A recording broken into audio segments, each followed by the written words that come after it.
2, 3. Non, stop, ça ne va pas du tout. Comment vous voulez que je fasse une chorégraphie dans ces conditions? Oui, vous m'avez bien entendu, une chorégraphie. C'est ce qu'a fait Raphaël Chiquet. Ce champion de BMX a réalisé un véritable ballet sur la scène de l'Opéra de Montpellier en France. Une performance réalisée sur un air de Mozart et qu'il a appelé Opéraïde.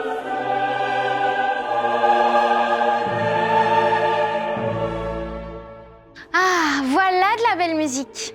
Les 3 mots du jour aussi arrivent en rythme. 3 mots pour une actualité mélodieuse. Allez, on reprend. Pour la suite, j'ai besoin de ma farde, mon plumier, ma mallette et mes feuilles. Je vais à l'école communale de Beaufailly rejoindre Ali. Cela fait 1 an qu'Ali et sa famille sont arrivés en Belgique. Ali a toujours aimé l'école, mais dans son pays d'origine, l'Afghanistan, c'était bien différent d'ici. L'école là-bas, c'était un professeur et il n'y avait pas des classes, on est assis sur la terre et on était nombreux. Et s'il pleuvait, on mettait le vêt sur les feuilles, tout ça, et nous, on était au froid. Des conditions pour apprendre, pas toujours faciles. Beaucoup de filles ne peuvent même pas aller à l'école. Certains préfèrent qu'elles ne soient pas instruites. Pourtant, l'enseignement, c'est un droit que vous avez toutes et tous. C'est inscrit dans la Convention internationale des droits de l'enfant, dont la journée internationale est le 20 novembre. Cette loi comporte 54 articles, comme le droit d'avoir un nom, le droit d'être soigné ou encore le droit d'être protégé. Tout cela paraît peut-être normal, mais dans certains pays, les enfants n'ont pas ces droits. Cela fait plus de 40 ans que l'Afghanistan vit des guerres civiles et des conflits. La population n'est pas en sécurité. C'était le cas de la famille d'Ali. C'est pour cela qu'ils ont dû partir, car ils étaient en danger de mort. En Belgique, ils ont retrouvé leur liberté et ils s'adaptent à leur nouvelle vie. Et ça commence par l'apprentissage du français. Moi, en Afghanistan, je parlais perse. Et quand je suis venue là, j'étais obligée d'apprendre le français. C'était difficile parce qu'on écrit de droite à gauche et en français, on écrit de gauche à droite. Les chiffres, c'est autrement, les alphabets, c'est autrement. Et on peut dire qu'après seulement 1 an, il se débrouille vraiment bien. Mais Ali se donne à fond. Tous les jours, il travaille après l'école. Même le samedi et le dimanche, il révise ses cours. Il peut compter sur son grand frère Sédic, mais aussi sur une voisine. Elle s'appelle Bernadette, elle travaille avec moi. Ça fait 9 mois comme ça. Elle m'a aidée à travailler, devoirs et tout ça. Parce que tout seul, je ne savais pas, parce que je suis venue, c'était le premier jour et c'était trop difficile pour moi.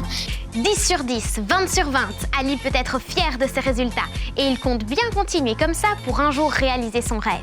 Moi, j'ai envie, mon métier, je serai pilote d'avion et je travaille mieux en mieux pour être un pilote.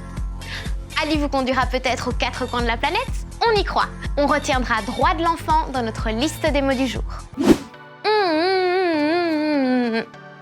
Mais non, on nous entend très bien avec un masque. D'ailleurs, je ne sais pas vous, mais moi je me suis habituée à voir les présentateurs télé parler avec un masque. Vous avez sans doute remarqué que beaucoup d'animateurs de la RTBF, aussi bien à la radio qu'à la télévision, portent un masque à l'antenne.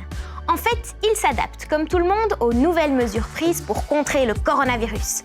Et ils mettent leur masque dès qu'ils sont au moins 2 en studio, comme ici lors d'une interview au journal télévisé. Et nos présentateurs préférés des news alors ? Eh bien ici, il n'y a personne près de moi et tous les membres de l'équipe sont à bonne distance et masqués. Regardez, ça c'est Mathieu le réalisateur et ça c'est Isabelle la script. Vous voyez ? On respecte bien les distances. Et comme moi je suis toute seule en plateau, je ne dois pas porter de masque, qui était l'un de nos mots du jour.